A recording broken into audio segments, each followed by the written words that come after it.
2 years ago. It was like any other day in the life of a homeless girl trying to keep herself and her family alive. It's been a few days after the mysterious boy gave us food. His blue eyes burned into my memory. I only saw him out and about with the number 2 hero, which I could only assume was his father. Whenever he got the chance, he would sneak away and come and hand me some food. It was never much, but it still meant the world to me. He would never talk to me, just give me food, then left without another word, leaving me confused and a warm heart. How could one be so nice and not ask for something in return? I also wondered why he always came back. He would always get in trouble for leaving, but he did the same as always. He was such a strange boy, to say the least. Strange but kind.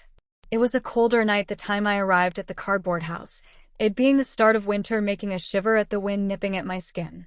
Turning the corner, knowing my siblings were sound asleep, having been so late, the job that needed to be done too longer than expected. They must have been so cold with the thin blankets we had found in the trash, making me bite my lip in discomfort from the cold. Having been so late, I didn't see the silhouette of the person standing in front of the home we had built, the stranger looking like he was about to go inside to see. My big sister instincts kicked in as the wave of adrenaline hit, the need to protect them now being the top priority. Running at full speed towards the person, sending a hard kick to their side, making them fall to the ground on their back. In a flash, I was on top of them with my legs on both sides of their torso, pining them down, holding the small knife to their throat. "What the hell do you think you're doing?" I said in a harsh whisper, the stranger not struggling agents me, replying in a slightly panicked voice. Whoa, chill, it's just me." He also talked in a hushed tone, making me believe he knew that there were children sleeping just next to our fight. I was very dark, so seeing was not a thing that was happening for me, but the flicker of a blue light made me see who I had caught. A boy pined under me, the same boy I had been seeing all week. Red spiky hair that went in every which way, strong bone structure, could make out his jaw. And the same magnificent, captivating blue eyes looked back into mine. His eyes caught me in a trance, leaving still with no intent to move. "Hello, you can get off me now. I'm not going to hurt you," he said in a soft voice, making a slight shade of pink run across my face. You could say the position we were in could have sent mixed messages, as I almost sprung off him in record timing. Sorry. I thought you were a bad guy," I honestly say to him, rubbing my arm in a shy way, trying to give some comfort. He sat up, laughing at my reaction. The blue light, which I had learned was his flame, sat in the palm of his hand. "It's okay. I would do the same thing if someone was trying to break into my house." He stood up and walked over to the oil bin that had pilled garbage in it, placing his hand on top of the trash, making the flame grow within seconds. It made large fire, ready to warm anyone who go near it. I sat there staring in awe as the blue flames began to grow, the boy looking back at me with a raised brow.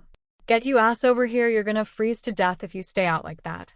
Not wanting to die of hypothermia, I stood up and made my way beside him, sticking my hands out to feel the heat of the flames licking at my hands. We stood there in silence for what felt like forever. It was an unpleasant silence, like it needed to be filled with conversation. I looked over to see the handsome boy stare off into the blue flames, making his face light up in an aesthetic kind of way. He must have had the feeling of me watching him as he looked over towards me, a small smirk putting at the edges of his mouth. "Well, wanna say something?"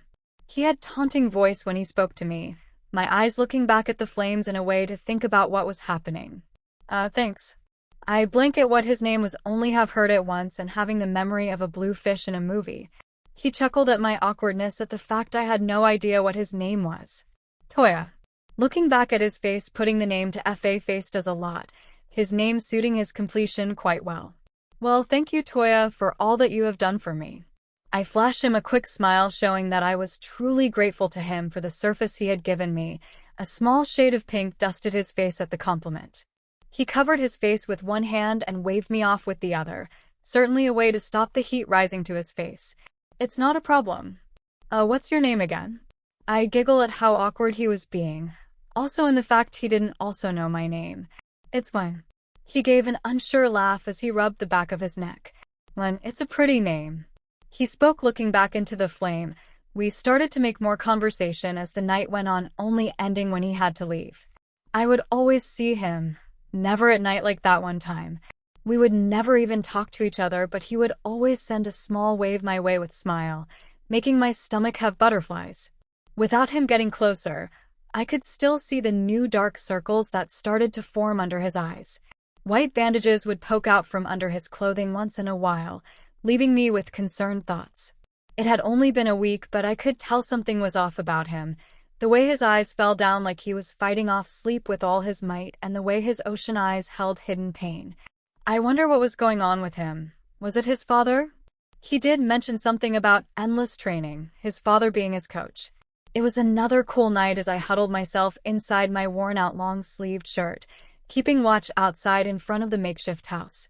I had closed my eyes due to the drowsiness I was feeling, almost on the brink of a cold sleep. My eyes opened when I started to hear footsteps coming down the alleyway, getting closer and closer.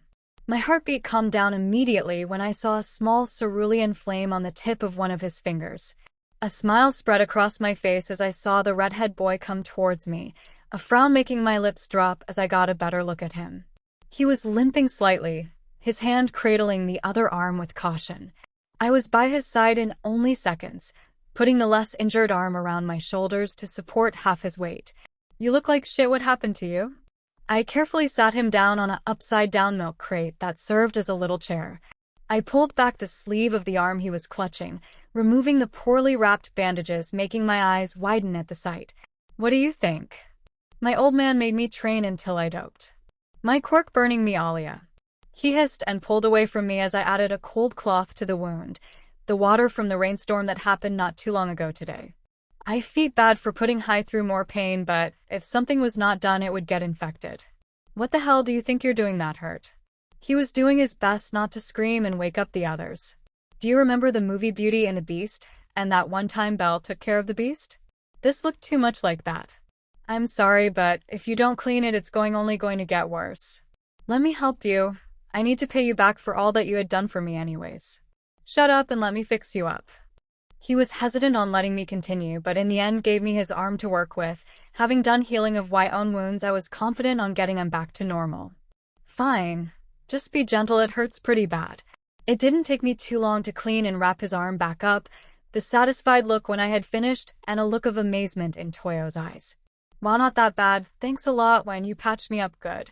The smile I learned to love was back on his face again, making my heart rate quicken in the slightest. Toya stayed longer than he had the last time, not wanting to go back to his abusive household, which I was fine with getting more time with the boy. The night consisted of us talking, joking around, and card games. Lots and tots of card games. The games went from Go Fish all the way to Nerds, and then some.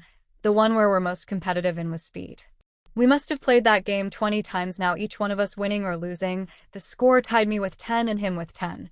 It was going to be the last round. Whoever would win would be deemed the Speed champion. So, Y/N, the stakes are high with this one. How about we bet on it?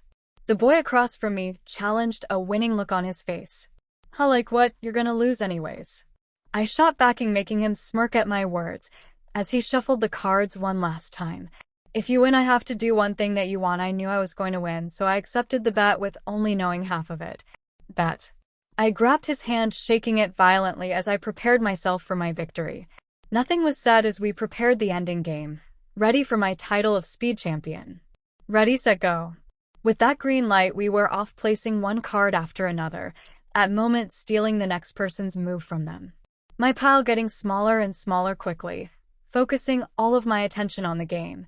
I was down to my last couple cards, the smell of victory filling my nose, making 2 fast plays in a row, only having 2 cards left.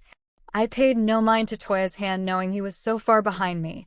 Reaching out to place my queen down, it was stolen from another card. "Ha, done." I heard his deep voice shout, throwing both his arms up in the air. I looked at him and shook. How could he have been faster than me? I was sure he had more cards left. I dropped my cards onto his pile, my eyes staring wide at him, jaw open, almost touching the floor. Now for my reward. I crossed my arms and pouted, mad that I had lost the game, having to say the ridiculous sentence we agreed on. "Fine. Oh, how amazing, great Speed champion. I will always look up to you." I huffed out, angry at the boy in front of me. He suddenly got silent, his cheering gone and just the sound of the winter wind passing by. Oh no, no little y/and I need my condition for winning a kiss. I snapped my head to look at him, only to be nose to nose with the smirking redhead. Not having any time to react, my lips were met with other soft ones, making time stop. His kiss seemed so familiar. Beep, beep, beep, beep. Thanks for watching my video. Make sure to like and subscribe to my channel so you won't miss anything I post.